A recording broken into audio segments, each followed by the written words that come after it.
Hello friends, welcome to cinema explainer. ഇന്ന് നമ്മൾ നോക്കാൻ പോകുന്ന 2019 പുറത്തിറങ്ങിയ മടത്തി എന്ന തമിഴ് മൂവിനെ കുറിച്ചിട്ടാണ്. താഴ്ന്ന സമുദായത്തിൽപ്പെട്ട ഒരു പെണ്ണ് ആ നാട്ടിലെ ദേവിയായി എങ്ങനെ മാറുന്നു എന്നാണ് ഈ ഒരു മൂവിയിൽ പറഞ്ഞിരിക്കുന്നത്. അപ്പോൾ ഈ മൂവിന്റെ കഥ പൂർണ്ണമായിട്ട് മനസ്സിലാക്കണമെങ്കിൽ ഈ വീഡിയോ സ്കിപ്പാക്കാതെ കാണാൻ ശ്രമിക്കുക. സോ നമുക്കധികം സമയം കളയാതെ നേരെ നമ്മുടെ മൂവിയിലേക്ക് പോവാം.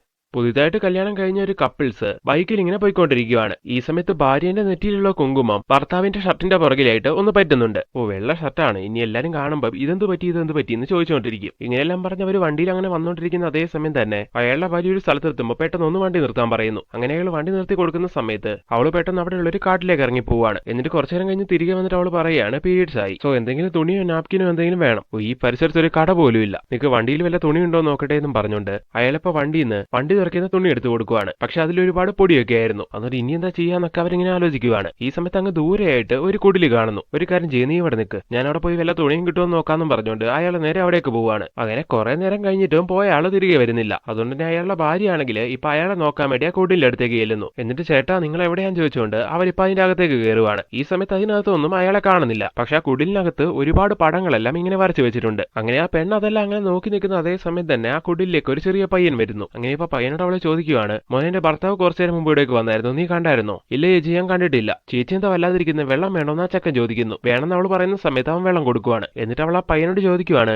ഇതെന്തൊക്കെയാ മോനെ ഇതിൽ വരച്ചു വെച്ചിരിക്കുന്നത്? ചേച്ചി കുറെ കൊല്ലങ്ങൾക്ക് മുമ്പ് ഈ നാട്ടിൽ നടന്ന ചില കാര്യങ്ങളാണ് ഇപ്പൊ ഇതിൽ വരച്ചു വെച്ചിരിക്കുന്നത്. ഇത് കേട്ട ആ പെണ്ണാണെങ്കിൽ ഇപ്പൊ അത് ഓരോന്നോരോന്നായിട്ട് ഇങ്ങനെ നോക്കാൻ തുടങ്ങുന്നു. അങ്ങനെ വരച്ചു വെച്ചിരിക്കുന്ന ഒരു പെയിന്റിങ്സില് ആ ഗ്രാമത്തിലെ ആൾക്കാരെ മുഴുവൻ കണ്ണില്ലാത്ത അവസ്ഥയിൽ ഇങ്ങനെ നിൽക്കുന്ന ഒരു ഫോട്ടോയുണ്ട്. അങ്ങനെ ഇത് കണ്ട് അവൾ ചോദിക്കുകയാണ്, ഈ നാട്ടുകാരെ കണ്ണിനൊക്കെ എന്ത് പറ്റിയെന്ന്. ചേച്ചി ഞാൻ പറഞ്ഞില്ലേ, അത് ഇവിടെ നടന്നൊരു സംഭവത്തിന്റെ ഫലമായിട്ട് ദേവി നാട്ടിൽ താമസിക്കുന്ന എല്ലാവരുടെയും കണ്ണിന്റെ കാഴ്ച നഷ്ടപ്പെടുത്തിയതാണ്. ഇത് കേട്ട് അവളൊന്നും മനസ്സിലാവാതെ നിൽക്കുന്ന സമയത്ത് ആ പയ്യൻ അതിനെപ്പറ്റി ഡീറ്റെയിൽ ആയിട്ട് പറയാൻ തുടങ്ങുന്നു. ഈ ഗ്രാമത്തിൽ കുറെ വർഷങ്ങൾക്ക് മുമ്പ് യോസ്ന എന്ന് പറയുന്ന ഒരു പെണ്ണ് ജീവിച്ചിരിപ്പുണ്ടായിരുന്നു. അവളാണ് നമ്മുടെ മൂവിലെ നായിക. അവളെ പറ്റി നോക്കുവാണെങ്കിൽ അവളുടെ അച്ഛനും അമ്മയും അതുപോലെ അവൾക്കൊരു മുത്തച്ഛനും മുത്തശ്ശിയും ഉണ്ടായിരുന്നു. താഴ്ന്ന സമുദായത്തിലെ ആൾക്കാരായിരുന്നു ഇവര്. അതുകൊണ്ട് തന്നെ ഇവരെ കാണുന്നത് തന്നെ ആ നാട്ടുകാർക്ക് ആയിത്തം പോലെയാണ്, അതായത് തീണ്ടാണ്. ആ നാട്ടുകാരുടെ മുമ്പിൽ ഇവർക്ക് ചെല്ലാൻ പാടില്ല. ഇനി ഇൻ കേസ് അങ്ങനെ ഒരു സാഹചര്യം ഉണ്ടായാൽ തന്നെ അവർ കാണുന്നതിന് മുമ്പ് ഇവരെവിടെയെങ്കിലും ഒളിച്ചു മാറിയിരിക്കണം. അതായത് ആ ഗ്രാമത്തിലുള്ള ആരുടെയും കണ്ണില് ഇവർ പേടാൻ പാടില്ല. സംഭവം അങ്ങനെയൊക്കെ ആണെങ്കിലും ഇവരുടെ ഹെൽപ്പൊക്കെ അവർക്ക് ഒരുപാട് ആവശ്യമുണ്ട്. ഈ ഗ്രാമത്തിലുള്ള ആൾക്കാരുടെ തുണിയെല്ലാം കഴുകി തേച്ച് കൊടുക്കുന്നതെല്ലാം ഇവരാണ്. സോ ഇങ്ങനെ കഷ്ടപ്പെടുന്ന ഒരു നാട്ടിൽ നിൽക്കണ്ട, ഈ നാട് വിട്ട് പോവാന്നൊക്കെ അവർ വിചാരിച്ചാൽ കൂടി അതൊന്നും നടക്കാനും പോകുന്നില്ല. എന്താന്ന് വെച്ചിട്ടുണ്ടെങ്കിൽ ഈ ഗ്രാമം വിട്ട് പുറത്തേക്ക് പോകണമെങ്കിൽ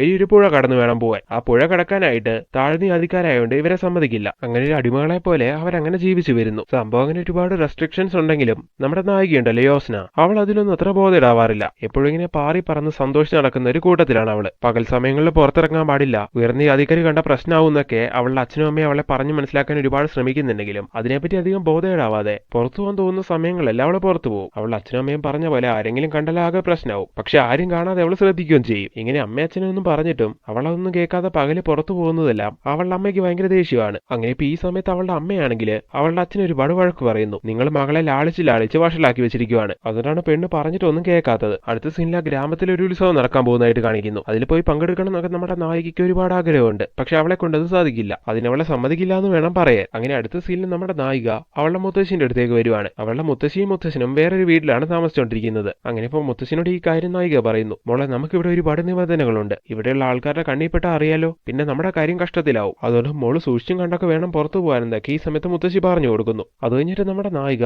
ആ ഗ്രാമത്തിലുള്ള വലിയൊരു പാറയുടെ മുകളിലേക്ക് കയറുവാണ്. അവിടെ നിന്ന് താഴേക്ക് നോക്കിയിട്ടുണ്ടെങ്കിൽ അവിടെയുള്ള അമ്പലത്തിൽ നടക്കുന്ന കാര്യങ്ങളെല്ലാം കറക്റ്റ് ആയിട്ട് അവൾക്ക് കാണാൻ കഴിയും. അങ്ങനെ ഇപ്പൊ അമ്പലത്തിൽ നടന്നുകൊണ്ടിരിക്കുന്ന ചടങ്ങുകളെല്ലാം അവൾ അങ്ങനെ മുകളിൽ നിന്ന് കാണുന്നു. അത് കഴിഞ്ഞിട്ട് അവിടെ തന്നെയുള്ള ഒരു അരുവിയിൽ പോയിട്ട് കുറച്ചു നേരം മീനെല്ലാം പിടിക്കുകയാണ് അവള്. അത് കഴിഞ്ഞിട്ട് അവിടെ തന്നെ കുളിക്കുന്നു. ഇതേ സമയം കഴുതനെല്ലാം മേച്ചുകൊണ്ട് ഒരു വ്യക്തി അവിടേക്ക് വരുവാണ്. ഇവന്റെ പേര് രവി. അങ്ങനെ ഇപ്പൊ അവൻ ആദ്യം അവന്റെ കഴുതകളെല്ലാം ഒന്ന് കുളിപ്പിക്കുകയാണ്. അവിടെയുള്ള ആൾക്കാരുടെ മുമ്പിൽ പെടാൻ പാടില്ല എന്ന് നായികന്റെ വീട്ടുകാരൻ നായികനോട് പറഞ്ഞുകൊണ്ട് തന്നെ നായിക പെട്ടെന്ന് അയാൾ കാണാതെ ഒരു പാറയുടെ സൈഡിൽ വന്ന് ഒളിച്ചിരിക്കുന്നു. അങ്ങനെ രവി അവന്റെ കഴുതകളെല്ലാം കുളിപ്പിച്ച് കഴിഞ്ഞിട്ട് അവനും അരുവിയിൽ കുളിച്ചിട്ട് കയറി പോവാണ്. നമ്മുടെ നായിക ഒരു ടീനേജ് ഗേളാണല്ലോ. ഇപ്പൊ ഈ ഒരു ചെറുപ്പക്കാരനെ കാണുന്ന സമയത്ത് ലൈറ്റ് ആയിട്ട് അവൾക്കൊരു ഇഷ്ടം തോന്നുവാണ്. അങ്ങനെ കുളിയെല്ലാം കഴിഞ്ഞ് കഴുതകളെ കൊണ്ട് രവി പോകുന്ന സമയത്ത് അവൻ മേച്ചോണ്ട് വന്ന ഒരു കഴുതയാണെങ്കിൽ കൂട്ടം തെറ്റി പോവാണ്. ഇതെല്ലാം നമ്മുടെ നായിക കറക്റ്റ് ആയിട്ട് കാണുന്നുണ്ട്. അങ്ങനെ അവിടുന്ന് പോയിക്കൊണ്ടിരിക്കുന്ന രവി കുറെ കഴിഞ്ഞിട്ടാണ് ഒരു കഴുത കൂട്ടം തെറ്റിപ്പോയി എന്നുള്ള കാര്യം മനസ്സിലാക്കുന്നത്. അങ്ങനെ അവൻ ഒരുപാട് തിരയുന്നുണ്ടെങ്കിലും അതിനെ കണ്ടു കിട്ടുന്നില്ല. അങ്ങനെ ആ സീനോടെ കട്ടായിട്ട് അടുത്ത സീനില് ആ ഗ്രാമത്തിൽ ഒരു മരണം നടക്കുവാണ്. അങ്ങനെ ഇപ്പൊ ആ ബോഡി അടക്കം ചെയ്യാൻ വേണ്ടി കുഴി എടുക്കാൻ വേണ്ടി അവിടേക്ക് നായികന്റെ അച്ഛനെയാണ് വിളിച്ചു വരുത്തുന്നത്. അങ്ങനെ അയാൾ വന്ന് കുഴിയും കുഴിച്ചതിന് ശേഷം അവിടുന്ന് മാറി നിൽക്കുന്നു. അപ്പൊ ആ ഗ്രാമത്തിലെ ആൾക്കാരെല്ലാം വന്നിട്ട് ആ ബോഡി എല്ലാ കുഴിയിൽ കിടത്തി വേണ്ട ചടങ്ങ് ചടങ്ങുകളെല്ലാം ചെയ്തിട്ട് ഇനി കുഴിയെല്ലാം മൂടിക്കൊള്ളാൻ പറഞ്ഞിട്ട് അവിടുന്ന് പോവുകയും ചെയ്യുവാണ്. അങ്ങനെ അവരെല്ലാം അവിടുന്ന് പോയി കഴിഞ്ഞതിന് ശേഷം അവരുടെ കണ്ണിപ്പെടാതെ മാറി നിന്ന നായകന്റെ അച്ഛൻ അവിടേക്ക് തിരികെ വന്നിട്ട് കുഴിയെല്ലാം മൂടുവാണ്. കണ്ടില്ലേ, ഈ നാട്ടുകാരുടെ ഇതുപോലെയുള്ള ആവശ്യങ്ങൾക്കെല്ലാം അവർ ഇവരെ ഡിപ്പെൻഡ് ചെയ്യും, എന്നാൽ നേരിട്ട് മാത്രം കണ്ടുകൂടാ. അപ്പൊ ആയുധം വരും. അങ്ങനെ അന്നത്തെ ജോലിയെല്ലാം കഴിഞ്ഞിട്ട്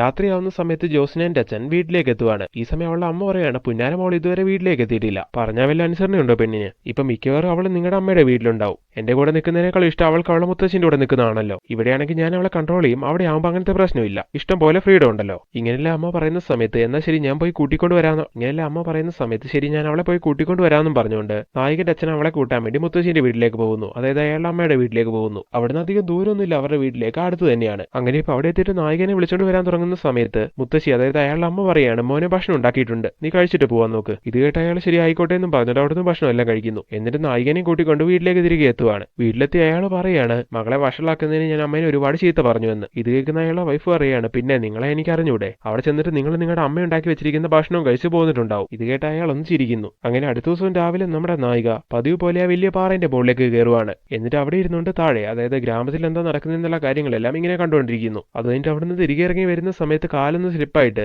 അവൾ ആ പാറയിൽ കൈ ഇടിച്ചൊന്ന് വീഴുന്നുണ്ട്. അങ്ങനെ അവളുടെ കൈക്ക് ചെറിയ പരിക്ക് പറ്റുന്നു. അതെല്ലാം കഴിഞ്ഞിട്ട് അവൾ നേരെ വീട്ടിലേക്ക് എത്തുന്ന സമയത്ത് അമ്മ അവളോട് എന്തോ ജോലി ചെയ്യാൻ പറയുവാണ്. കൈക്ക് വേദനയായതുകൊണ്ട് തന്നെ അവൾ എനിക്ക് പറ്റില്ല എന്ന് പറഞ്ഞുകൊണ്ടിരിക്കുന്ന സമയത്ത് അമ്മ അവളെ തല്ലാനായിട്ട് അവളുടെ കയ്യിൽ ഇങ്ങനെ പിടിക്കുവാണ്. ഈ സമയത്താണ് അവളുടെ കയ്യിലെ മുറിവ് കാണുന്നത്. അങ്ങനെ ഇത് എന്ത് പറ്റിയതാണെന്ന് അമ്മ ചോദിക്കുന്ന സമയത്ത് ഒന്ന് വീണതാണെന്ന് അവൾ പറയുന്നു. അച്ഛനും അമ്മയും പറഞ്ഞാൽ കുറച്ചൊക്കെ അനുസരിക്കണം, അല്ലെങ്കിൽ ഇങ്ങനെയൊക്കെ പറ്റുമെന്നും പറഞ്ഞുകൊണ്ട് അമ്മ ഈ സമയത്ത് അവളെ വീണ്ടും വഴക്ക് പറയുന്നു. അമ്മ എന്തിനാണ് അമ്മ എന്നെ ഏത് സമയം ഇങ്ങനെ വഴക്ക് പറഞ്ഞുകൊണ്ടിരിക്കുന്നത്? ഇങ്ങനെയെല്ലാം പറഞ്ഞ് അവൾ ഒരുപാട് ഫീൽ ആവുന്ന സമയത്ത് അമ്മയ്ക്ക് ഒരുപാട് ഫീൽ ആവുകയാണ്. അങ്ങനെ ഇപ്പൊ അമ്മ പറയാണ്, മോളെ നമ്മുടെ അവസ്ഥ കൊണ്ടാണ് ഞാൻ ഇങ്ങനെ പറയുന്നത്. ജാതി വേർതിരിവുള്ള ഈ ഗ്രാമത്തിൽ നമ്മൾ ജീവിക്കുമ്പോൾ തന്നെ കുറച്ചൊക്കെ സൂക്ഷിക്കണം. നീ ഉണ്ടായപ്പോൾ തന്നെ കുറെ ആൾക്കാർ പറഞ്ഞതാണ് താഴ്ന്ന ജാതി ആയതുകൊണ്ട് അതൊരു പെൺകുട്ടി ആയതുകൊണ്ട് നിന്നെ അപ്പൊ തന്നെ കൊന്നുകളയെ. അപ്പൊ ഞങ്ങൾ അത് ചെയ്തില്ല. കാരണം എന്താണെന്നറിയോ? നിന്നെ വളർത്താനുള്ള കൊതി കൊണ്ട്. നീ ഇപ്പൊ ഇങ്ങനെ വളർന്നു വന്നോണ്ടിരിക്കുന്ന സമയത്ത് ഞങ്ങളുടെ ഉള്ളിൽ തീയാണ്. നീ ഇങ്ങനെ നടന്ന് എന്തെങ്കിലും ആപത്തിൽ ചെന്ന് പെട്ടാ ഞങ്ങൾക്കത് സഹിക്കാൻ കഴിയില്ല. ഇങ്ങനെയെല്ലാം അമ്മ പറയുന്ന സമയത്ത് അങ്ങനെയാണെങ്കിൽ നമുക്ക് ഈ നാട് വിട്ടു പോയാൽ പോരെ അമ്മയെന്ന് ഈ സമയത്ത് അവൾ ചോദിക്കുന്നു. അതെങ്ങനെ പറ്റും മോളെ? ഈ നാട് വിട്ടു പോകണമെങ്കിൽ ഇവിടുത്തെ പുഴ കിടക്കണ്ടേ? അതിനു ഇനി അവര് സമ്മതിക്കില്ലല്ലോ എന്ന് ഈ സമയത്ത് അമ്മ പറയുന്നു. അമ്മയെന്ന് അത്രയൊക്കെ ഉപദേശിച്ചെങ്കിലും നമ്മുടെ നായികന്റെ ശീലം അങ്ങനെ അങ്ങ് അവൾക്ക് മാറ്റാൻ കഴിയുന്നില്ല. അതുകൊണ്ട് തന്നെ അടുത്ത ദിവസം രാവിലെ തന്നെ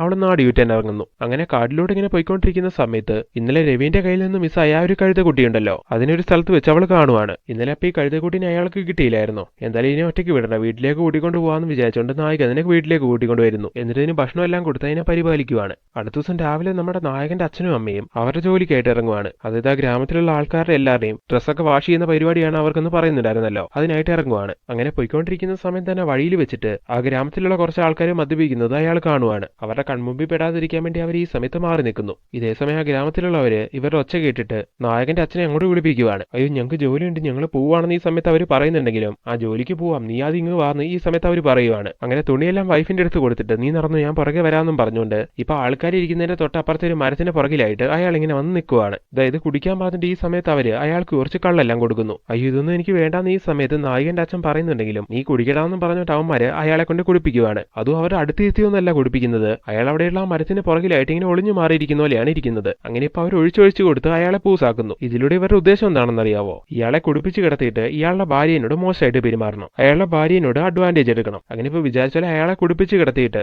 അവര് നായികന്റെ അമ്മേന്റെ അടുത്തേക്ക് പോയിട്ട് അവളെ സെക്ഷലി ഹറാസ് ചെയ്യുവാണ്. ഈ സമയത്ത് നായികന്റെ അമ്മ ദേവി തന്നെ ഇവിടെ എന്നെ ഒന്നും ചെയ്യില്ല എന്നൊക്കെ പറയുന്നുണ്ടെങ്കിലും അതൊന്നും കേൾക്കാതെ അവരെ റേപ്പ് ചെയ്യുവാണ്. കണ്ടില്ലേ, കൺമുമ്പിൽ അവരെ കാണാൻ കഴിയില്ല, പക്ഷെ അവരോട് ഇങ്ങനെയുള്ള കാര്യങ്ങളൊന്നും ചെയ്യുന്നതിന് കുഴപ്പമില്ല. എന്തൊരു സമ്പ്രദായം നോക്കി. അതെല്ലാം കഴിഞ്ഞ് ജോസ്നന്റെ അമ്മ പോയിട്ട് ഭയങ്കര ദേഷ്യത്തോടെയും വിഷമത്തോടും കൂടി ആ തുണി എല്ലാം ഇങ്ങനെ അലക്കിക്കൊണ്ടിരിക്കുന്നു. ഈ സമയം അടിച്ച വെള്ളത്തിന്റെ എല്ലാം കെട്ടുവിട്ടിട്ട് നായികന്റെ അച്ഛൻ അവിടേക്ക് വരുവാണ്. അങ്ങനെ വരുന്ന അയാൾ ഭാര്യന്റെ അലക്ക് കണ്ടിട്ട് എഴുതി നീ എന്താ അലക്ക അലക്കുന്നേ, ഇങ്ങനെ അലക്കിയ തുണിയൊക്കെ കീറിപ്പോയില്ലേ എന്ന് ചോദിക്കുവാണ്. പോട്ടെ എല്ലാം കീറിപ്പോട്ടെ എന്നും പറഞ്ഞിട്ട് ഈ സമയത്ത് അവരാണെങ്കിൽ ആ തുണി നിലത്തേക്ക് ഇട്ടിട്ട് ചവിട്ടുന്നു. അതായത് അവരവരുടെ ദേഷ്യമൊക്കെ ആ തുണിയോട് തീർക്കുവാണ്. കാരണം അവരോട് ഇവർക്കൊന്നും ചെയ്യാൻ കഴിയില്ലല്ലോ, അവരെ തീർക്കാനും കഴിയില്ല. അങ്ങനെ ആ സീനോടെ കട്ടായിട്ട് അടുത്ത സീനില് രവി അവന്റെ കുറച്ച് ഫ്രണ്ട്സും കൂടി ആ കഴുതുകളെ കൊണ്ടെല്ലാം കാട്ടിലേക്ക് വീണ്ടും വരുവാണ്. കഴിഞ്ഞ ദിവസം വന്നപ്പോൾ ഒരെണ്ണത്തിനെ നഷ്ടപ്പെട്ടു പോയിട്ടുണ്ടായിരുന്നല്ലോ, അതിനെ കണ്ടെത്തുവാൻ വേണം. അങ്ങനെ അവർ കാട്ടിലേക്ക് എൻ്റർ ആവുന്ന സമയത്ത് കാടിന്റെ ആ പരിസരത്ത് ഉണ്ടായിരുന്ന നമ്മുടെ നായിക ഇതെല്ലാം കാണുവാണ്. അവര് മിക്കവാറും ആ കാണാതായ കഴുതക്കുട്ടീനെ അന്വേഷിച്ച് വന്നതായിരിക്കും. ഒരു കാര്യം ചെയ്യാം, വീട്ടിൽ നിന്ന് അഴിച്ചോണ്ട് വന്നിട്ട് അവര് കാണുന്ന പോലെ അതിനെ എവിടെയെങ്കിലും കെട്ടിവെക്കാം. അങ്ങനെ കണ്ട് അതിനെ അവര് കൊണ്ടുപോയിക്കോളും. ഇങ്ങനെ വിചാരിച്ച നായിക ആ കാര്യം ചെയ്യുവാണ്. അങ്ങനെ ഇപ്പൊ അവർക്ക് ആ കഴുതക്കുട്ടീനെ തിരിച്ചു കിട്ടുന്നു. അതിന് രവി ഫ്രണ്ട്സിനെയും കൂട്ടിക്കൊണ്ട് നമുക്കൊന്ന് കുളിച്ചിട്ട് പോവാന്നും പറഞ്ഞ്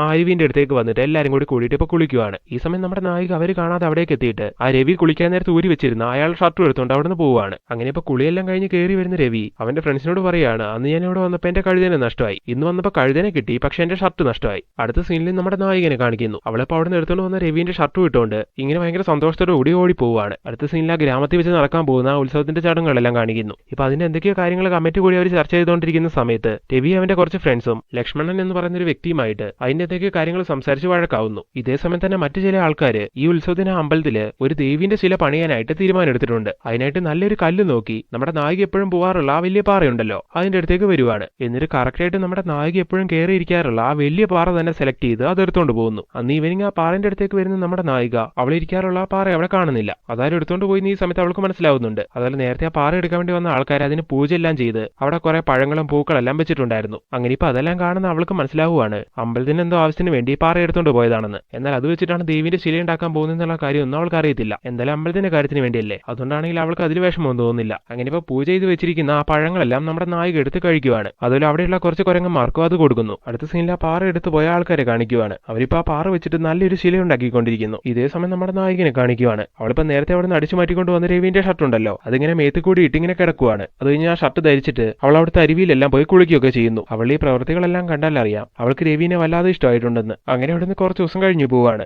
ഇപ്പൊ എടുത്തോണ്ട് പോയ കല്ല് വെച്ചിട്ട് അവർ നല്ലൊരു ശിലയെല്ലാം തയ്യാറാക്കിയിട്ടുണ്ട്. എന്നിട്ടൊരു മണ്ഡപം എല്ലാം ഒരുക്കി ആചാരങ്ങളെല്ലാം ചെയ്ത് ആ മണ്ഡപത്തിന് നടുക്കായിട്ട് ആ ശില പ്രതിഷ്ഠിക്കുവാണ്. അടുത്ത സീനിൽ നമ്മുടെ നായികനെ കാണിക്കുന്നു. അവളിപ്പോ ആ പാറേന്റെ അടുത്തേക്ക് വന്നിരിക്കുവാണ്. അവള് രവിനെ കണ്ടിട്ട് കുറച്ച് ദിവസമായി. ആ വ്യക്തി എന്താ ഇപ്പൊ കാട്ടിലേക്കൊന്നും വരാത്തെന്നൊക്കെ അവൾ ഇങ്ങനെ ആലോചിച്ചുകൊണ്ടിരിക്കുന്നു. അങ്ങനെ 2-3 ദിവസം കൂടി അവൾ വെയിറ്റ് ചെയ്യുവാണ്. എന്നിട്ട് ഓൻ വരുന്നില്ല. അപ്പോഴാണ് നായിക ഒരു കാര്യം ആലോചിക്കുന്നത്. ആ ഗ്രാമത്തിലെ അമ്പലത്തിലെ ചടങ്ങുകളെല്ലാം നടന്നുകൊണ്ടിരിക്കുകയല്ലേ. സോ എല്ലാവരും അതിന്റെയൊക്കെ തിരക്കുകളിലായിരിക്കും. അതുകൊണ്ടായിരിക്കും മിക്കവാറും ആ വ്യക്തി വരാത്തത്. അവനെ കാണണമെന്ന് അവൾക്ക് വല്ലാത്ത ആഗ്രഹമുണ്ട്. അതുകൊണ്ട് തന്നെ ഇപ്പൊ രണ്ടും കൽപ്പിച്ച് അവൾ ഒരു തീരുമാനം എടുക്കുന്നു. ഈ ഗ്രാമത്തിലെ ആൾക്കാരൊന്നും കാണാതെ ആ അമ്പലത്തിൽ നടക്കുന്ന ചടങ്ങുകളിൽ പങ്കെടുക്കണം. അങ്ങനെ അവിടെ ചെന്നാൽ തീർച്ചയായിട്ടും അവിടെ വെച്ച് അവനെ കാണാൻ കഴിയും. അങ്ങനെ അന്ന് വീട്ടുകാരോടൊന്നും പറയാതെ വൈകുന്നേരം ആവുന്ന സമയത്ത് നമ്മുടെ നായിക അതിനു വേണ്ടി ആ ഗ്രാമത്തിലേക്ക് ഇറങ്ങുവാണ്. അങ്ങനെ പ്ലാൻ ചെയ്തല്ലോ ആരെയും കണ്ണിപ്പെടാതെ അവൾ കറക്റ്റ് ആയിട്ട് അവിടേക്ക് എത്തുന്നു. ഇതേ സമയത്ത് രവിനെയും അവന്റെ ഫ്രണ്ട്സിനെയും കാണിക്കുന്നു. അവരിപ്പോ ഒരു സ്ഥലത്ത് ഇരുന്ന് മദ്യപിച്ചുകൊണ്ടിരിക്കുകയാണ്. ഈ സമയത്ത് അവിടേക്ക് അന്ന് അവൻ വഴക്കുണ്ടാക്കിയ ലക്ഷ്മണൻ എന്ന് പറയുന്ന വ്യക്തി ഉണ്ടല്ലോ അയാളും അയാളുടെ കുറച്ച് ഫ്രണ്ട്സും കൂടി വരുന്നു. ഈ സമയം അവർ അവിടെ വെച്ചിട്ട് അന്നുണ്ടായ പ്രശ്നമെല്ലാം പറഞ്ഞു തീർക്കുവാണ്. എന്നിട്ട് ഒരുമിച്ചിരുന്ന് മദ്യപിക്കാൻ തുടങ്ങുന്നു. അങ്ങനെ ആ സമയത്ത് ലക്ഷ്മണൻ എന്ന് പറയുന്ന ആ വ്യക്തിയാണെങ്കിൽ നിങ്ങൾ കഴിക്കും ഞാനൊന്ന് യൂറിൻ പാസ് ചെയ്തിട്ട് വരാമെന്നും പറഞ്ഞുകൊണ്ട് അപ്പുറത്തേക്കൊന്ന് മാറുവാണ്. അങ്ങനെ പോകുന്ന അയാൾ അവിടെ വെച്ചിട്ട് രവിനെ കാണാൻ വേണ്ടി വരുന്ന നായികനെ കാണുന്നു. അങ്ങനെ നീ ആരാണെന്ന് ചോദിക്കുന്ന സമയത്ത് അയ്യോ ഞാൻ ഇവിടുത്തെ താഴ്ന്ന സമുദായത്തിൽപ്പെട്ട ഒരു പെണ്ണാണ്, നിങ്ങൾ എന്നോട് ക്ഷമിക്കണം, ഞാൻ ഇവിടുന്ന് എവിടെയെങ്കിലും ഓടിപ്പോക്കോളാം, ഈ ഒരു കാര്യം കൊണ്ട് തീണ്ടായി എന്നും പറഞ്ഞുകൊണ്ട് നിങ്ങൾ പ്രശ്നം ഉണ്ടാക്കരുത്, എന്റെ വീട്ടിൽ അറിഞ്ഞാൽ വലിയ പ്രശ്നമാവും. ഇങ്ങനെ അവൾ പറയുന്ന സമയം തന്നെ ഞങ്ങൾക്ക് തീണ്ടൊന്നുമില്ല, നീ അടുത്തേക്ക് വന്നേ ഈ സമയത്ത് അയാൾ പറയുവാണ്. എന്നിട്ട് ആ വെള്ളത്തിന്റെ പുറത്ത് അയാൾ അവളോട് മോശമായിട്ട് പെരുമാറുന്നു. അതായത് അവളെ റേപ്പ് ചെയ്യുന്നു. അവൾ ഈ സമയത്ത് കെഞ്ചി പറയുന്നുണ്ട് ദേവി ഇതന്നെ ഒന്ന് വിടാൻ. എന്നാൽ ആ വെള്ളത്തിന്റെ പുറത്തായതുകൊണ്ട് തന്നെ അവനൊന്നും കേൾക്കുന്നില്ല. അങ്ങനെ ചെയ്യാനുള്ള കാര്യമെല്ലാം ചെയ്തു കഴിഞ്ഞിട്ട് അവൻ അവളെ ഒരു സ്ഥലത്ത് കെട്ടി വെക്കുവാണ്. എന്നിട്ട് ഫ്രണ്ട്സിന്റെ അടുത്തേക്ക് വന്നിട്ട് എടാ നിങ്ങൾ ഓരോരുത്തരായിട്ട് അങ്ങോട്ട് ചെല്ല്, അവിടെ ഞാനൊരു പെണ്ണിനെ സെറ്റ് ചെയ്ത് വെച്ചിട്ടുണ്ട്, പോയിട്ട് എന്ത് വേണമെങ്കിലും ചെയ്തോളാം പറഞ്ഞിട്ട് ഓരോരുത്തരായിട്ട് അവിടേക്ക് പറഞ്ഞു വിടുവാണ്. അങ്ങനെ ഓരോരുത്തരായി പോയിട്ട് അവളെ ക്രൂരമായിട്ട് റേപ്പ് ചെയ്യുന്നു. അങ്ങനെ ഫൈനലി രവി അവിടേക്ക് പോവുകയാണ്. നായിക അവനെ സ്നേഹിക്കുന്നുണ്ട്, അവനെ കാണാനാണ് ഇങ്ങോട്ട് വന്നെന്നുള്ള കാര്യങ്ങളൊന്നും അവൻ അറിയത്തില്ലല്ലോ. സോ അവനും ഇപ്പൊ അവിടെ വെച്ചിട്ട് അവളെ റേപ്പ് ചെയ്യുവാണ്. അങ്ങനെ അവനെ കാണുന്ന സമയത്ത് അവളാണെങ്കിൽ ഒരുപാട് തകർന്നു പോവാണ്. കാരണം അവനെ അവൾ ആത്മാർത്ഥമായിട്ട് പ്രണയിക്കുന്നുണ്ടായിരുന്നു. ഇപ്പൊ അവനും കൂടി അങ്ങനെ ചെയ്തല്ലോ എന്നൊക്കെ അവൾ വിചാരിക്കുവാണ്. അങ്ങനെ അത്രയും ചെറുപ്പക്കാര് ആ ചെറിയ പെണ്ണോട് അങ്ങനെയെല്ലാം ചെയ്തുകൊണ്ട് തന്നെ അവൾ മരിച്ചു പോവുകയാണ്. ഇതേ സമയം നമ്മുടെ നായികന്റെ മുത്തശ്ശിനെ കാണിക്കുവാണ്. അവരിപ്പോ നായികന്റെ അച്ഛന്റെ അമ്മേന്റെ അടുത്തേക്ക് ഓടി വരുന്നു. എന്നിട്ട് അവരോട് പറയാണ് മക്കളെ ഇത്ര നേരമായിട്ട് നമ്മളെ മോളെ കണ്ടില്ലല്ലോ, അവൾ ഇങ്ങോട്ട് അങ്ങനെ വന്നായിരുന്നു, അവള് വല്ലപ്പോഴൊക്കെ ഇങ്ങോട്ട് വരുവുള്ളൂ, കൂടുതൽ സമയം നിങ്ങളുടെ കൂടെ തന്നെയല്ലേ, ആവശ്യത്തിൽ കൂടുതൽ വാത്സല്യം കൊടുത്ത് നിങ്ങളൊക്കെ വാഷലാക്കി വെച്ചിരിക്കുവല്ലേ. ഇങ്ങനെല്ലാം നായകന്റെ അമ്മ പറയുന്ന സമയത്ത് എന്തായാലും വാ നമുക്കൊന്ന് അന്വേഷിക്കാം, എനിക്കെന്തോ പേടി തോന്നുന്നു എന്നൊക്കെ ഈ സമയത്ത് മുത്തശ്ശി പറയുവാണ്. അങ്ങനെ ഇപ്പൊ അവരെല്ലാരും കൂടിയിട്ട് അവളെ അന്വേഷിക്കാനായിട്ട് ഇറങ്ങുന്നു. ഇതേ സമയം തന്നെ റേപ്പ് ചെയ്ത് നമ്മുടെ നായകനെ കൊന്നിട്ട് അവന്മാരെല്ലാരും കൂടി എന്താ ചെയ്യുന്നതെന്ന് നോക്കിയിട്ടുണ്ടെങ്കിൽ അവളുടെ ഡെഡ് ബോഡി ഒരു കഴുതേന്റെ മുകളിൽ കയറ്റി വിടുവാണ്. അങ്ങനെ ആ കഴുത അവളുടെ ശരീരം ചുമന്നുകൊണ്ട് അങ്ങനെ നടന്നു വരുന്ന സമയത്ത് കറക്റ്റായിട്ട് ആ അമ്പലത്തിന്റെ മുമ്പിൽ എത്തുമ്പോൾ ബോഡി താഴേക്ക് ചാടുന്നു. അങ്ങനെ അന്ന് രാത്രി മുഴുവൻ അന്വേഷിച്ച് നടക്കുന്ന നായികന്റെ വീട്ടുകാർക്ക് അവളുടെ ബോഡി കണ്ടെത്താൻ കഴിയുന്നില്ല. പിറ്റേ ദിവസം രാവിലെയാണ് അവർ ഈ വിവരം അറിയുന്നത്. അങ്ങനെ ഇപ്പൊ നേരെ അമ്പലത്തിന്റെ മുമ്പിലേക്ക് വന്നിട്ട് അവർ അലമുറ ഇട്ട് കരയുവാണ്. ഈ സമയം ഈ കാര്യങ്ങളെല്ലാം അറിഞ്ഞിട്ട് ഗ്രാമത്തിലെ ആൾക്കാർ അവിടെ കൂടുവാണ്. ഇത്രയും വലിയൊരു കാര്യം സംഭവിച്ചിട്ട് അവർ നിൽക്കുമ്പോഴും ഗ്രാമത്തിലെ ആൾക്കാർ അവരെയാണ് കുറ്റം പറയുന്നത്. ആരുടെയും കൺമുമ്പിൽ വരാൻ പാടില്ല എന്ന് നിങ്ങൾക്ക് അറിഞ്ഞൂടെ, ആ റൂൾസ് നിങ്ങൾ ബ്രേക്ക് ചെയ്തുകൊണ്ട് നിങ്ങൾക്ക് കിട്ടിയ ശിക്ഷയാണിത്, അതുകൊണ്ട് ഇനി ഒരു നിമിഷം ഇവിടെ നിൽക്കാൻ പാടില്ല എന്നും പറഞ്ഞുകൊണ്ട്